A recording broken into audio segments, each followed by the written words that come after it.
Est-ce que tu as monté ma cobaïté, vous allez ébeler les bossos, il y a des week-ends à Bino pour Polanda, Manaka, Bino Bodingara, il y a chaque vendredi, émission pour Namboka. Mokolo Alelo, na bon moment ça donne na Zalagana, moto na plateau, wapi tu reçois na maramboya politique, et puis pourquoi pas maramboya société. Lelo, na poni pour na Bino Namboka, Alexis et Ketebi. Ça fait un temps, où on a quand même suspecté, au président. Provincial, il y a un mouvement populaire de la révolution, impère, aux alibons parti, au Ekelamaka, et pas il y a un condo maréchal Mobutu Seseko, au Leloyo, et Zaliko Kambama, dans Mwana Mboka, Yango Mobutu, moi, un condo maréchal Mobutu Seseko. Naye Toko Solo là, au Italibon, actualité politique na Congo démocratique. Mituna et Gozala Yangai, Biano et Gozala Yaye. Mote na Mwana Mboka. Mote de Popélis. Ngongo Moulaï, qu'est-ce qui s'est passé? Il y a solo Ngongo Moulaï, na Zaki na Mbogate, na Zalaki moi Libanda, na Kendeki moi Makambo Mosusu Etali Penzoto, ndenge alors Nzamba Suni, ndenge na Zongi, na Boka na Ngai. Voilà. Alors aujourd'hui Congo, okuti Mboka ndenge. Na kuti Mboka en fait quand ndenge na tiraki Mboka. Kutumbuka izalika kana mwa rythme au zalaka rythme yo qui toujours avancer à petits pas et puis c'est-à-dire que la vie de Kinshasa comme d'habitude. Voilà. Alors tout dans l'actualité politique tout comme on a kalatea wa kaka soki mikomi balé soki mikomi satwa président Kala Seni moi mboka corona inanga koleka na baitendoike ya bapaya tobi na France 24 po na kozongisa biyano yekutu alobaki déjà kaza na exil esika kuta zali alingite bato baye bazaki na plateau te sur place alaki te mais bazwaki ye na musika ndenge technologie ezali sikoyo arepondaki na mituna ya journaliste wapi atalisi ete na maponomi ya 2018 basalaki ba accord na tata Mokonzi azali sikoyo pour na préserver paix kimia na mboka parce que tension ezalaki moyen public ba publier ba résultat oyo esengelaki ezalaki te ba poser une question soki na gagner bien wana za tina te mais accord ezalaki atangi ba témoin président Kenya président Égypte na position na président ya tangaki suswana mais trois présidents et Afrique bazalaki on a comme ba témoin. Alors, moi, je suis Alexis Ketebi. Réaction de Rosanini, dans la sortie médiatique de Ndegwa. Merci Mingi, Ndeko Piris. Évidemment, dans Isika Nazalaki, je l'ai suivi vraiment en direct. Pourquoi? Parce que Nazalaki, dans Isika, peut-être à Bombani, mais Isika au Bomba Nazara. D'abord, Nzamba au monde, Isika partout au monde, et Bana Congo, vous allez parcourir à travers le monde. Et que bakomona yo et si ka bombanata ozolo baona que ola kisa identité na ngate mais okomona donc ngai na moni loko wana vraiment c'est tellement comme déclaration c'est très grave parce que le même nang celui qui nous a produit que voilà à la fin des élections c'est le président actuel le président Tshisekedi qui a gagné les élections c'est lui de sa bouche de son esprit et de son cœur. Ça veut dire, mais là c'est pour dire que dans la déclaration à sali contraire de ce qu'il avait porté à l'époque, à Zamoto, il faut pour les tribunaux, ça veut dire où il y a Bisso et Moka. Ils doivent se saisir de cette déclaration parce qu'il faut qu'on retourne l'état sérieux. Qu'on convoque Nanga à déférer la justice à Moka na Bisso. S'il y a moyen, faire intervenir l'Interpol. Pas Lukaye Sikazali, pas Zongawa. Pour la nini, pour la population. Non. Mais lorsque aujourd'hui, Nanga, qui était censé proclamer le vrai résultat, à l'Obi Nabiso il y avait des accords. Dans la constitution, ça n'existe pas. C'est-à-dire pour Naye, par autant que les constitution Abiso Mboka, et le Roya Sali. Et le Roya Sali, Zali, crime Moko ya Mounene. Mais l'Obi qui répond pour préserver l'unité nationale, pour préserver Kimia, l'unité Mobulo Zala, Yango Babimisa Gawana. Non, c'est-à-dire que vérité nous ce que vous claquez au grand jour à travers le cours de tribunal. Parce que où il y a un lobby et sa parole d'évangile, n'est-ce pas? Bon, il a déclaré qui. Donc il a eu parole d'évangile. Il y a un autre biso va congolais. Toti kali na moi. Tondi mami boso, tondi mami balé. Boso, tondi mami balé. N'est-ce pas? Alors pour na yango éclairage et cause à la kaka monana à travers ma cour des tribunaux. C'est-à-dire que Cour suprême la mission à Nino tout est convoqué. Cour constitutionnelle plutôt. Et ça les logs moro qui va interpréter. Ils doivent se saisir carrément. Procureur général se saisir carrément de ce dossier. Et puis Basali recherche à Nanga à travers l'Interpol. Nanga Zongawa va déférer dans la cour des tribunaux à la Kisabiso. Mais Nanga, la déclaration qu'il a faite, le premier inculpé c'est qui? C'est Nanga. Monta au Kangaliboso Zalié. Lorsque vous avez la charge de conduire les élections, alors il y a le but que dans ça qui arrangement. Lorsque tu as fait ces arrangements-là, est-ce que Bissou va congolais de Tindaki? Est-ce que la constitution congolaise, notre constitution, parce que tu le fais pour nous, pour le Congo, est-ce que la constitution congolaise, Tindaki ok, au ça l'arrangement à 4 de par sa déclaration? Il faut déférer Nanga Samba, s'il y a lieu, le premier arrêté, c'est Nanga. Alors, est-ce que à Saliango, Tamu Bimbaoyo, Batouamda, le Bamarabo élection, Yao le Baté. Donc, comme la Souka, comme la veille de l'élection, Moussou, il y a Abimi, Abaniko Saba déclaration de rang. Pour Nayo, et Koroza la Nini, respecter ceux qui d'accord on peut qui a solo respecter l'accord to pesa na kanda ou bien motema mo centre quitter ya bina no ba vérité. Mais c'est ça ndeko nanga na lobby na déclaration en moto il y a à boire et à manger. Et ça à travers expertise il y a cour et tribunaux ndete roya ko déceler vérité. Il y a lobby mais à lobaka loba mosusu avant. Il avait dit que moto alongi yeyi. Siko ya yé après combien d'années? Donc, comme il y a un cycle moussous, tu as entamé un cycle moussous, ça veut dire que l'élection, pour entamer un cycle électoral, il y a le lobby dans le biseau que les Zaki Bongote, les Zaki Boy. Alors, tu dois passer à travers la cour et tribunaux pour répondre à travers le monde que yo, Tala, Makambo, na lobby, les Zaki Boy, vérité. Mais c'est lui, Nangaza Motote, que n'a évité, mais Mboka Nabiso, si on trouve le pays, si on doit le prendre encore au sérieux aujourd'hui, vous parlez avec l'Interpol, on peut l'extrader. Bazongi ça y est, Asamba, au lieu de dire ça là-bas, Asamba, et puis vérité est s'éclater au grand jour. Mais parce que dans cette déclaration-là, c'est déjà consommé, parce qu'il passe aux aveux dans les cas qui n'est pas vrai, qui n'est pas faux non plus. N'est-ce pas? Parce que moto a bimaka la télévision pour faire la déclaration. Moi, j'ai suivi Nanga. J'ai suivi Nanga. S'il y a encore des amis qui gardent encore leur photo, il y a une déclaration à Kende Kosala que moto a gagné, il faut la photo les alliés.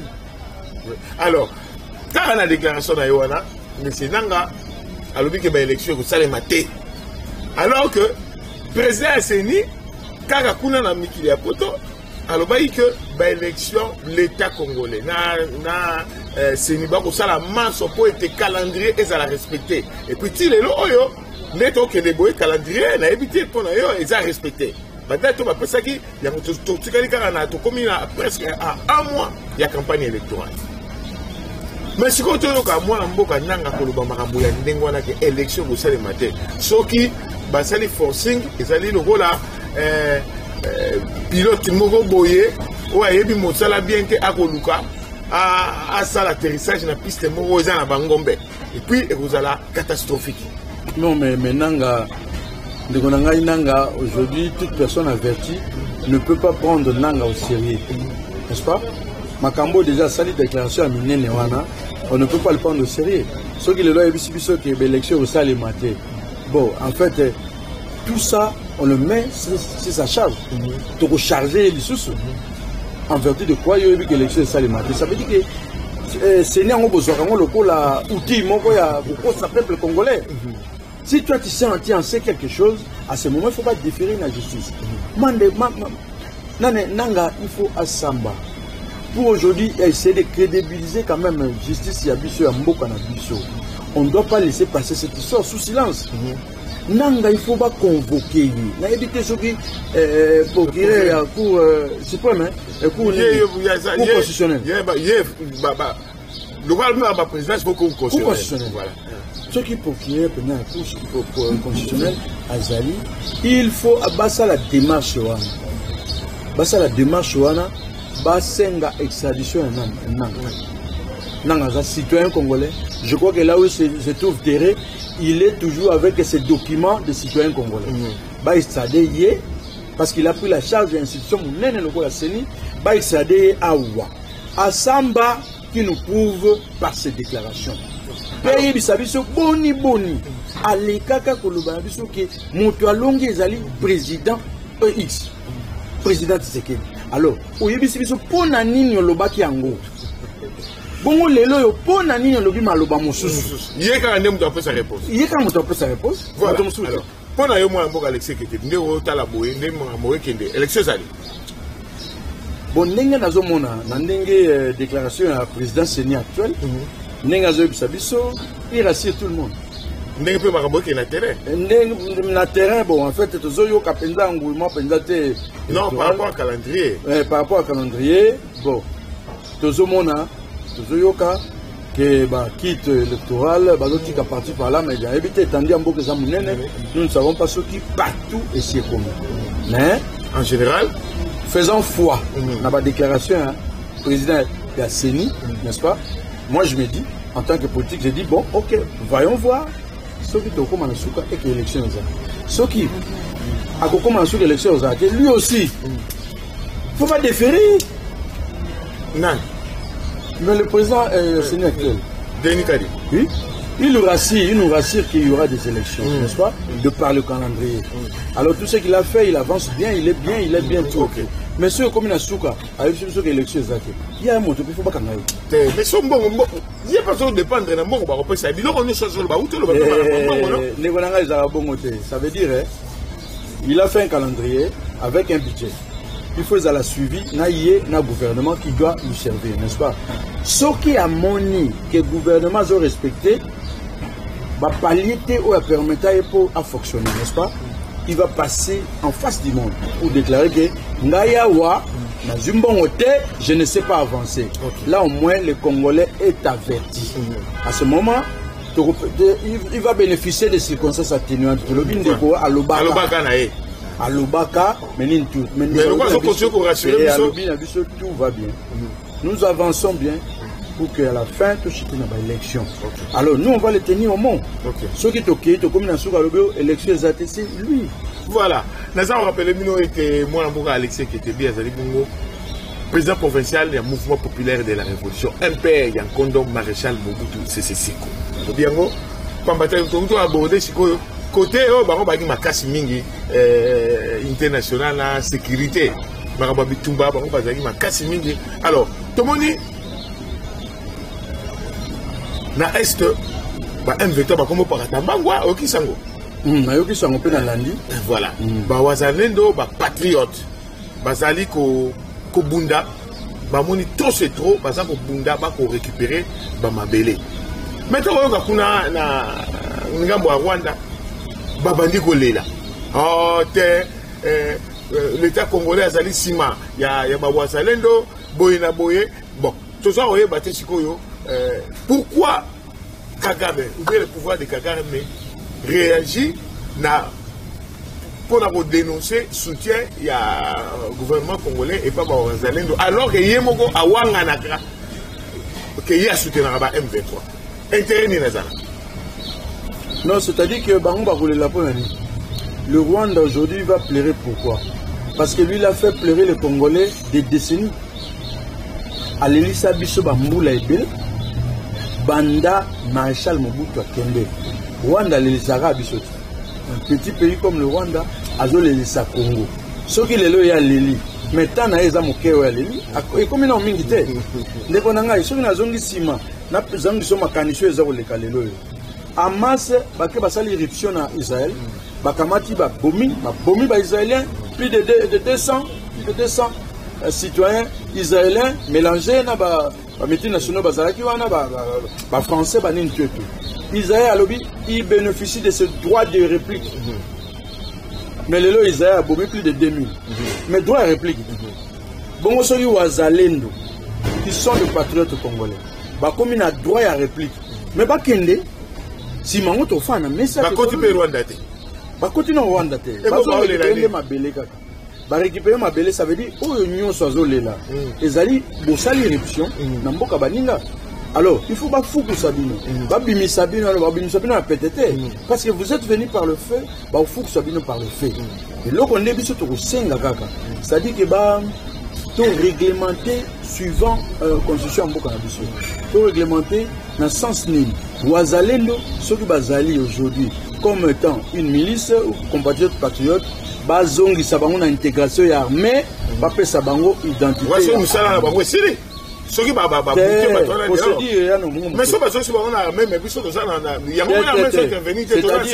c'est-à-dire que pour Bundela les Kamosu kaka bango azalendo ba continuer mission na bango tina suka mais au moins ba réintégrer bango avec identité ya armée nationale congolaise, ça veut dire FARDC congolaise, n'est-ce pas? Pour les reconnu comme tel.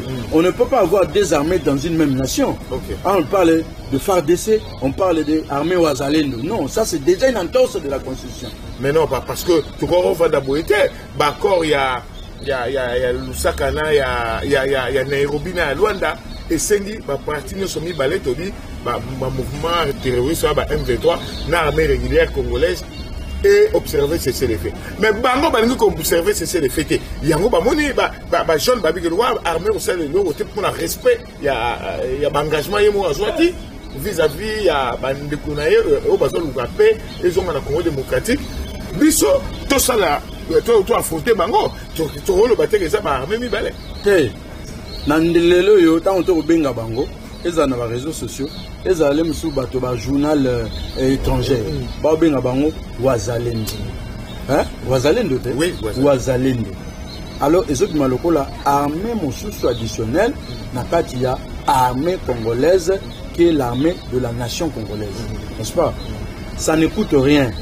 Il faut embellir la situation, embellir sa situation. Ce n'est pas aussi juste que preuve du contraire, ce n'est pas tellement une irrégularité. Parce que pour nous Congolais, nous patriotes congolais, ça nous enchante. Que bana mboka moko, bazwimbende, ya kufuku sa monguna pour récupérer le territoire na biso. Moi j'en félicite en tant qu'un père. Parce qu'un père, nous avons l'option de garder les territoires acquis de la colonisation. Bien acquis, il y a répartition. Alors aujourd'hui nous ne pouvons pas laisser les acquis il y a territoire na biso na bâtiment ko ba kene ko boto la biso wana to komi basi. Alors balakisi ke bazami bali ba bengana bango. Mais aujourd'hui il appartient à notre gouvernement de pouvoir régulariser cette situation. Bati bango branche spécialisée, il y a armée, ça existe partout. Voilà. Alors, Wagner, pourquoi pas? Exemple, c'est malam. Wagner, Bazali, va au service pour la Russie. Mais Bazali reconnaît la partie. Là, c'est bien. Il peut ça image à bien à travers le monde. Ok, voilà. Toloki na likambo mosusu au Italie Bongo kaka sécurité. Mais qu'est-ce qui se passe? Moni bikambo yo ya bato yo mobondo na ex-province ya Maindombe et ça notre akalmi mo ekoti ti ezongi bon qu'est-ce qui se passe? Est-ce que ministre intérieur aza okokate to boy? C'est ça, ministre intérieur ya solo pe a ministre pe azana balakini pe belé azape na balakini belé. Mais pourquoi pas, dans l'histoire où on a eu si on prend un groupe capable aujourd'hui, le cas va Ouazalendo, on va comme arriver pour Bengana Monguna, dans le territoire nabiso. Pourquoi ne pas aujourd'hui, ceux qui ont 6 missions, Bakamati Bango Suba, Chibango peut mener au monde, il y a un lobby, il y a un ministre intérieur, à Bongisa Mikanda, il y a l'État Kaka, de façon à régulariser Bango Bakota armée nationale, à comment officiel. On comprend? Branche à réserviste officiellement. Bazu bango ba pesi bango sous mission. Bokendawa nani na bande chez la biso peso kimia ko ba mlakisi preuve ba lakisi preuve à ce moment ba chez la biso kimia kuna mboka zondi na unité ça vraiment c'est l'option il y a lelo ya biso un peu mouvement populaire de révolution to lingaka kimia to lingaka unité nationale. Voilà. Alors maponomi tozongeli yango yo zalaki te ozalaki libanda ya mboka tango batata bakonzi oyo bazala futur papa bakonzi donc bacandidat président de la République tango bakendaki déposer bacandidature na bango na unique bureau ya réception pour faire traitement ya bacandidature oyo etiamaki bongo na siège national ya CENI 24 candidature oyo provisoirement endimami pour cela badate yango yango balobaki il faut babimisa liste définitive. Est-ce que na kotalaka bato wana nyonso okopesa chance ndenge moko na bango nyonso tozomona moko azali na liboso bamosusu banasi? Bon, dans le but, les lois au Penza, c'est peut-être tout précipité prise à position, dans le sens que notre colo bakino, que chance na chance na oyo. Mais là, nous avons toujours dans moi principe mon corps. Mieux vaut un démon que je connais qu'un ange que je ne connais pas.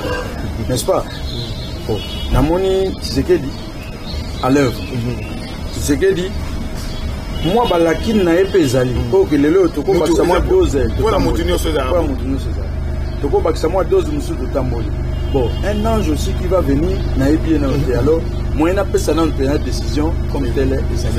Donc total à moi tamboli jusque je crois qu'il y a tiba novembre tokoye ba ningi tout c'est la paix campagne banda total à mutu programme na ye européen ça voilà programme na ye et puis parce que nous sommes dans un programme. Beaucoup d'autres, tout le monde va à l'œuvre. Non, tout le monde est à l'œuvre, n'est-ce pas? Oh, Moussou Bazoya, tout le monde va à l'œuvre. De quoi ils sont capables, nous ne savons pas. Alors, dans le programme, peut-être que mon a même tout n'a pas tout déceler ce qui va programme en haut. Et ça lit vraiment pas utopique, pas limite. Est-ce que vraiment ce programme ici, on peut le quantifier dans battant aux anangos, ça peut le faire ou comment? Les Namikuna, tu vois, comment porter des chances peut-être là-bas, de Bande opposition, normalement, notamment, moi, je suis à cette Kikouni, si Manaï Kakakotika, dossier naïe, quand n'importe où on a enseigné, n'est-ce pas les coutumes, ma candidature sur Bagdad Otika. Il y a le pour il faut opposition et se mettre ensemble pour sa candidature commune. Donc, on a en 2018. Est-ce que vous en avez vu, c'est vrai que naïe petite opposition, est-ce que Bino Bodino propose la carte union sacrée? Un peu, il a posé un rôle. Bah, on a Bino, baza opposé na Bino, la gestion, hein. Bah, lobby, moi on a pas lobby, pas bénissa candidature commune. Est-ce que moi, je Alexis qui était dit, je suis sûr que Simba n'a pas figure au Yomoni dans l'opposition. Bon, il appartient à l'opposition aujourd'hui, de l'eau dans leur vin, valider l'opposition, pour que sa candidature mon corps. C'est pour peut-être amener des chances aussi électorales, mais bon. Là, les talibans, ils vont s'organiser pour faire ça. Yo ngoko ta makamna bangote na kotala ka moko na moko na banda kotaka c'est la opposition na banda kotanga mwana mboka Moïse Katumbi azali kuna Denis Sanga azali kuna Martin Fayulu azali kuna Docteur Mukwege azali kuna Seth Kikuni azali na opposition Frank Diongo azali kuna voilà ba gauche moitié matangi pas pour minimiser les autres na tangeli Adolphe Mouzitou azali kuna bon yepé tu éviter opposition bon voilà toujours kaka tu tiens na loi. Est-ce que vous avez facile na bangwana ni solo ba ambition na bango ba ko mingi ba s'effacer pour na mutu moko ndeko na ngai na mutu na wana position na ngai ezali kaka ke tozali na posa ya mutu oya ko ramener Congo donner le Congo sa place au soleil. Développement sur scène. Pour nous, la position, non, pas quoi que là. Mais l'avenir appartient à Dieu. Ngai nazali wana koko prévoir avenir, n'est-ce pas? C'est mieux que na makambo malobaka ko tolobaka. Na maloba ya moto na moto soko lobi, ndi appartient à wana na ko porter moi jugement semblant pour me permettre par exemple de voter. Mais na lobi une chose que mieux vaut un démon que je connais, mais pas un ange que je ne connais pas. Liloba wana na lobaka yango à l'époque. Maréchal Mobutu, biso to fandi a tozo bengana Maréchal Mobutu. Un afdel vient. Biso tout Congolais to bibanga na balabala to yembi to kumisi. Comme to ange, mais to yebi to yebi ange ngote. Mobutu ne démon. Mobutu démon. Ange ngo komia wa plus démon que Mobutu. Première entrée à Boumi ba Congolais c'est combien? Et puis le long de ligne à trajet, tia comment on a à Boumi. Ba Boumi sous leader wa même qui bango awa ba Boumi. Tu vois? Ça c'est le danger. Il y a un bagage. Mieux vaut un démon que je connais au démon au nom de Jésus à Kimi. Mais si il y a un ange que je ne connais pas, je mets toujours des réserves. Voilà. Alors, Tokiti a une ville provinciale Kinshasa. Moto Kopela a une institution provinciale. Gouverneur Gentilin Gobila na président de l'Assemblée provinciale, Godin Poy, Kobenda Nezali. Mais Kobenda n'a pas multiforme. Yemoko, moi, je suis Godin Poy, n'a pas député naïe, donc na Assemblée provinciale, une grande partie, la majorité des députés, Balingi était. Baoutou ça dernièrement, mise en accusation. Pour se dire, Wana, ils allaient qui vont pour naïe, Bazeli, parce que, Balobi, la procédure a mise en accusation. Après 24 ou 48 heures, il faut que nous fasse cette démission pour au mythique à la justice, ou que nous justifions, ou bien que nous sommes par rapport à ma campagne. Vous pour ça qui est à côté. Et mon ami Sikoyo, c'est l'homme bien qu'on a parlé à l'Assemblée provinciale que le roi Salaki a monté donc à Longwe. Mais Sikoyo, Nicolas Mouton, les Kassamedi, dans ces amours-là, Godin Poy qui s'amène, là, ma policier va encercler l'Assemblée provinciale, moto à contacter, ben, Yemoko. Yolanda il Kaboya. Na analyse na yo, il y a Moka politique. Oyamba ki Kaboya ndenge. Nayambi likambo yango mabe mingi.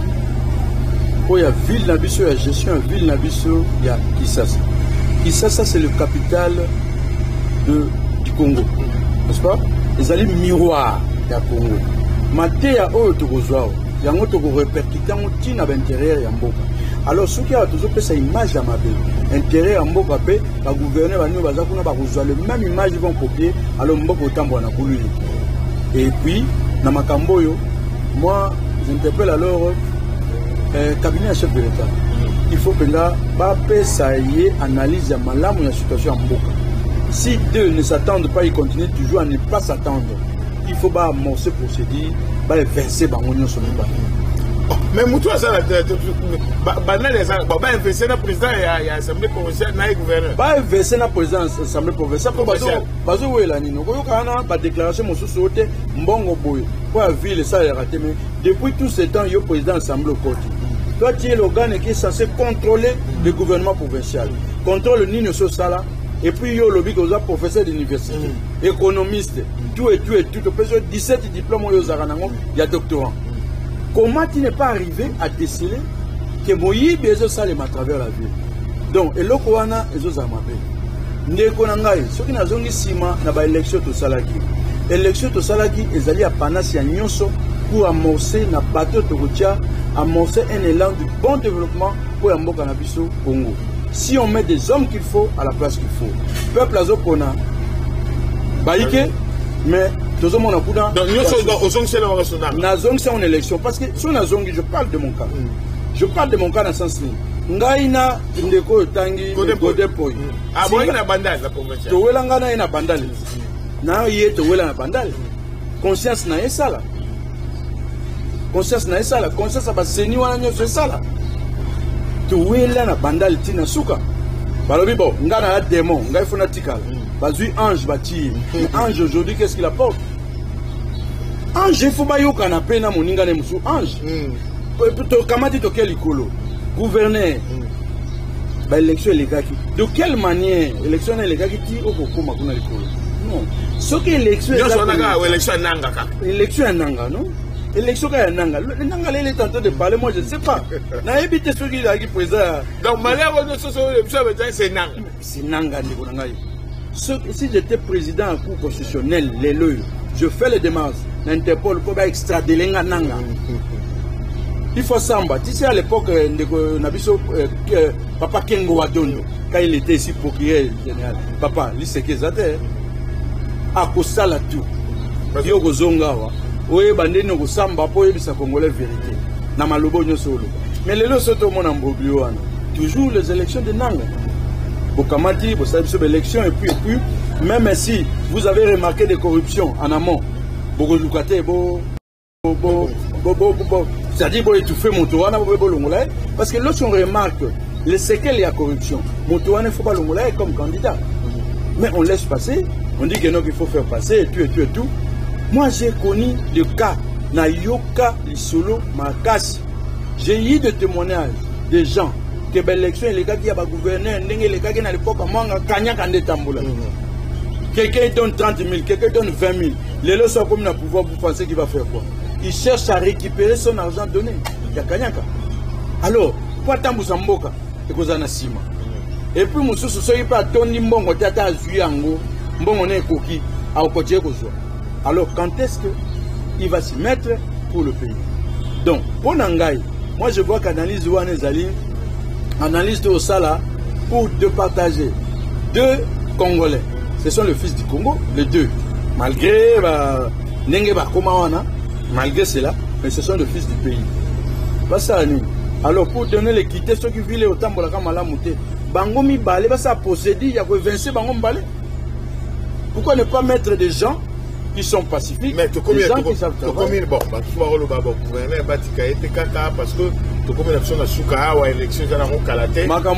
que c'est la vie des Congolais qui m'en dépend, n'est-ce pas?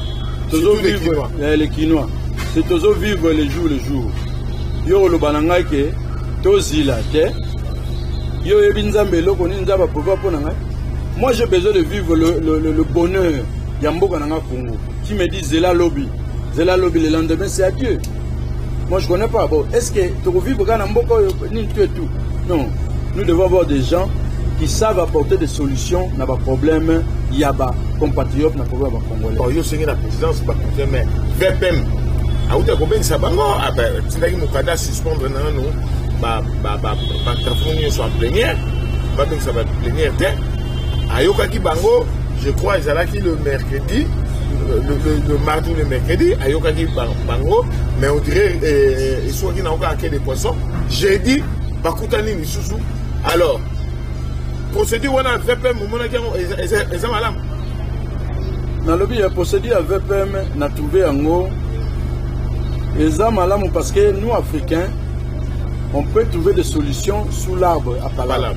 Même ceux qui Abouki Mibeko, bon, mais c'est vrai. Mibeko, il faut ça, Moussana. Ça veut dire le cours de tribunaux, la justice, il faut ça, Mibeko. La justice, ça va le ministre intérieur. Mais le ministre intérieur, au moins, parce que Ezali, ça relève un peu la charge. Qu'est-ce qu'il va faire? Robenga Bangoba Solo. Ezali m'a bêté. Mais je ne crois pas que ce n'est pas une première, ce n'est pas ce qu'ils ont 30e. Solo là, monsieur là, officiel, monsieur Zana beaucoup tout. Boni, est-ce que Simbi? Ce que Simbi alors?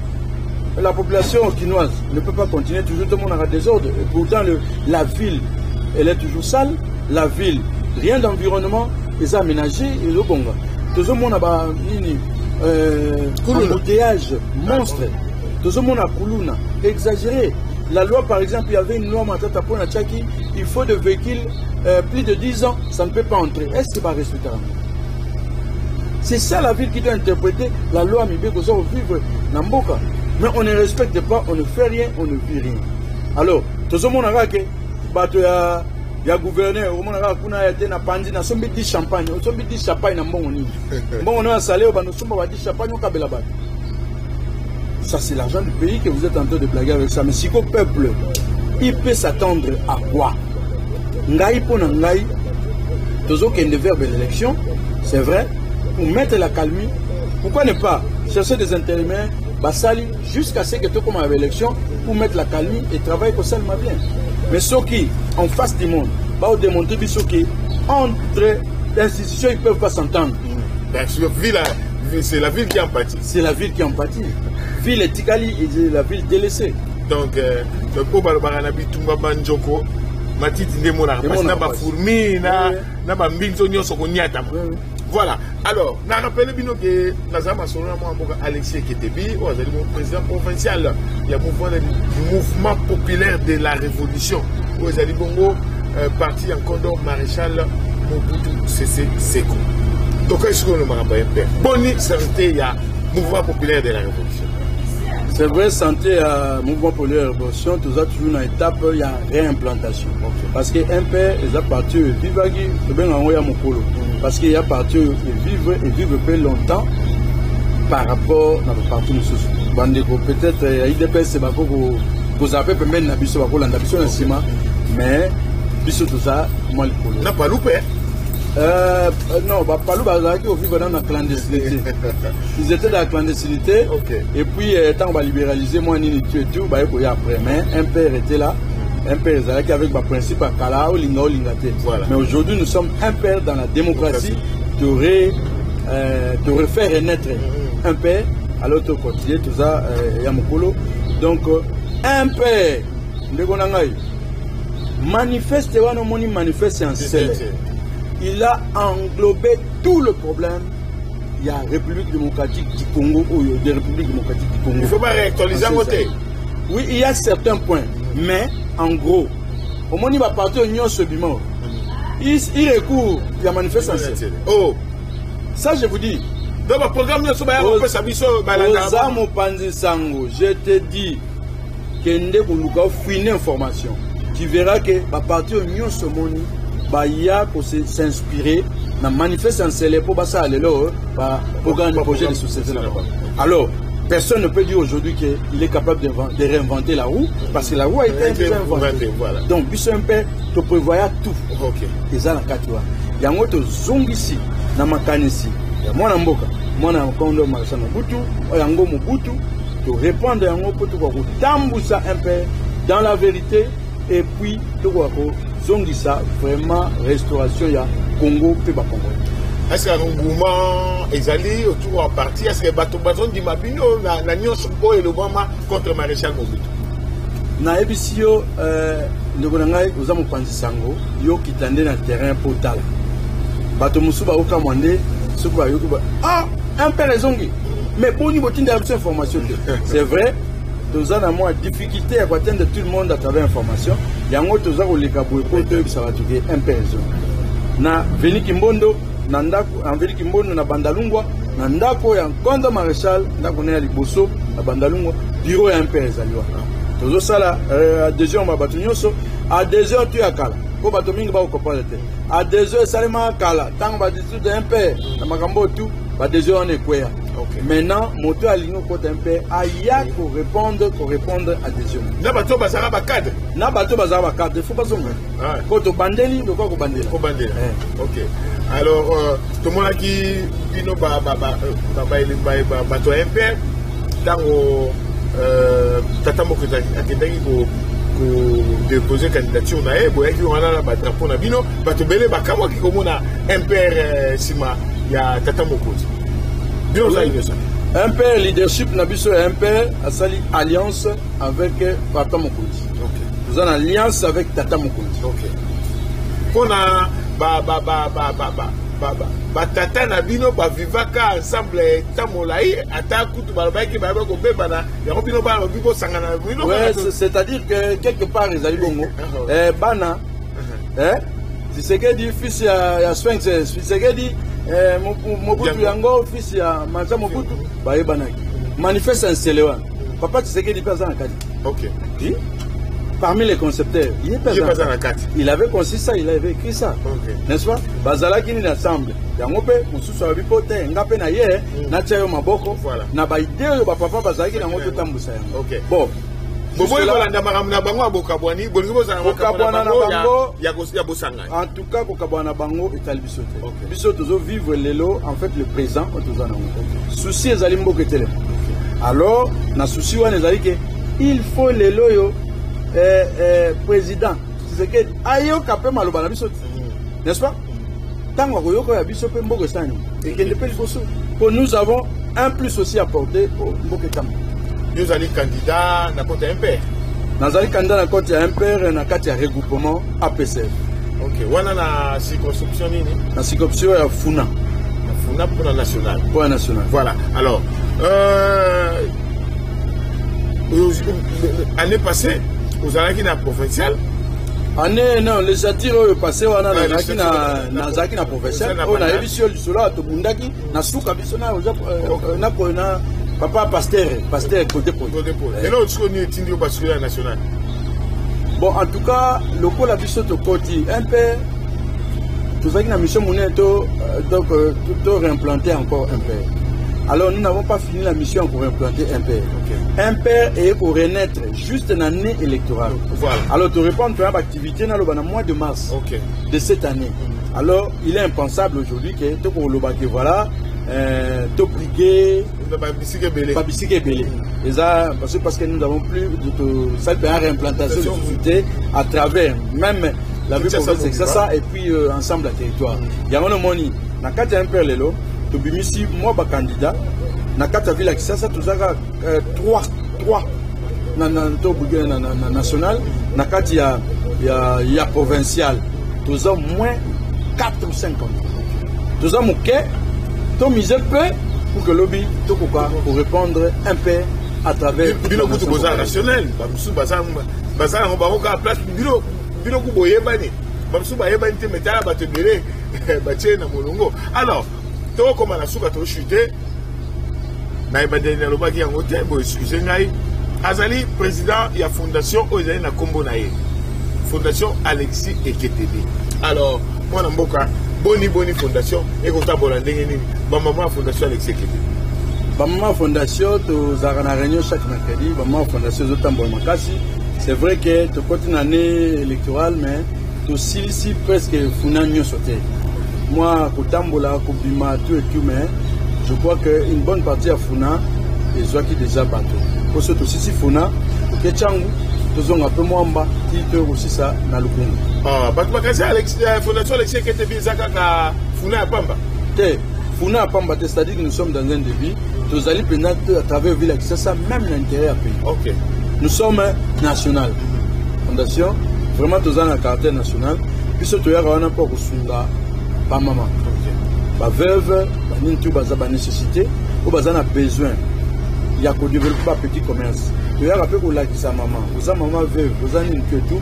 Il y a ta, tu peux seulement crédit mon cœur, ou pour voir ça la néfice que commerce, ou au big salibotana. C'est ça, on donne de petits crédits.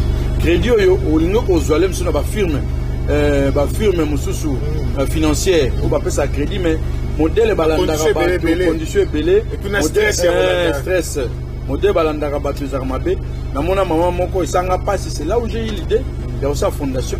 Maman wana akene ko defa mbongo asoma machine ya kosa mai. A commencé à machine à taka mai mais a commis à un certain moment makamota mo biete.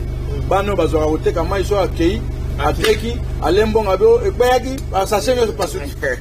Akosi maman wana. Alors maman azongi bato anta ba komi échéance koki a ozambongo a komi koki ma bango na nzela si.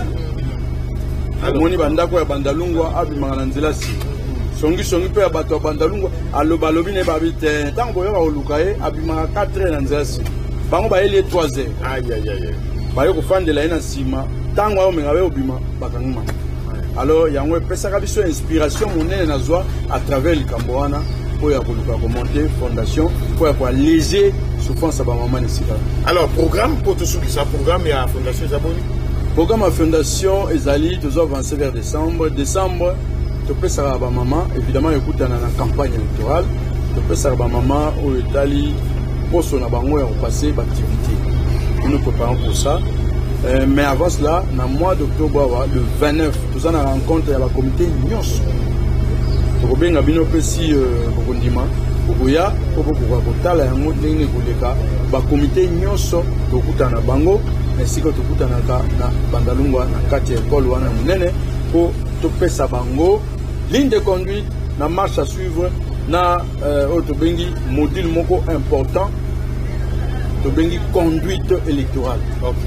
C'est bon. Alors pour un père programme ezali programme ezali samedi oyo ngamoko na uti kozonga au président pour répondre aux activités, non parce que les activités étaient toujours là, mais le gouvernement na répondre à l'activité, l'impulsion na répondre à l'activité, c'est samedi.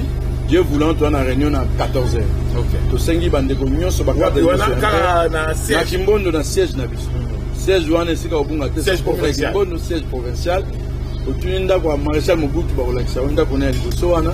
Tozapena bande kona biso idemo parce que za eu famille, idemo biso pewa. Tozana kati. Voilà. À moi qu'on a peut-être aller le bon sous suka ko bakisa pour tout le suka.